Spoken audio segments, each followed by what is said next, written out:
Hello everyone, my name is Sajidul Haq. I am in grade 6 of St. Joseph International School and I am representing Bangladesh.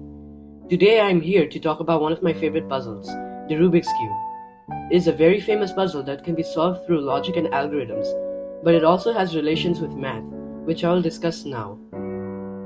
You must have heard the fact that the Rubik's Cube can be scrambled in 43 quintillion ways. That's 43 followed by 18 zeros. That sounds like a big number, but how are we so sure? It would be impossible to go through every scramble one at a time. So we've used math to calculate this. Let's check it out. An important term in combinatorics is the factorial. It is used to count how many ways a number of objects can be arranged. It is represented with an exclamation mark. For example, let's take 4 objects and arrange them in a row. For the first position, we have 4 options for 4 objects. For the second position, we already placed an object, so now we have 3 more options. For the third option, we have 2 options, and 1 option remains for the last spot. This is represented by multiplying all our options, so 4 times 3 times 2 times 1, or 4 factorial, which equals to 24. Now let's try and apply this to the Rubik's Cube. We have 12 edge pieces and 8 corner pieces on a Rubik's Cube. We don't want to worry about center pieces as they never move. So 12 edges can be placed in 12 position. That makes 12 factorial combinations. But remember that an edge can also be flipped.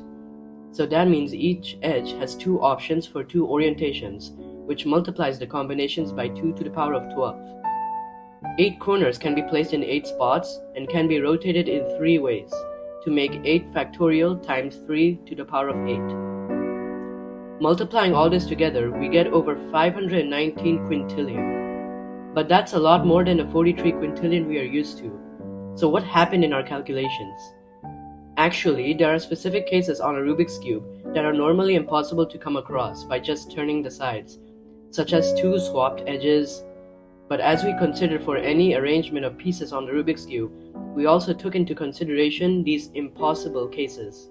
As such, we need to divide our total amount by 12 to remove cases where 2 edges need to be swapped, 2 corners need to be swapped, as well as rotated corners and edges. As such, we get the 43 quintillion possible states of the Rubik's Cube. So we've seen how puzzles such as random as the Rubik's Cube actually has a mathematical pattern behind it. But the specific field of math we used for this problem, namely combinatorics, is actually useful in our whole lives.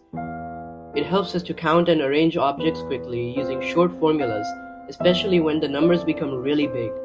Combinatorics has many applications in other areas of mathematics, including group theory, coding and cryptography, computer architecture, and probability. I hope you've enjoyed watching my video. Thank you very much.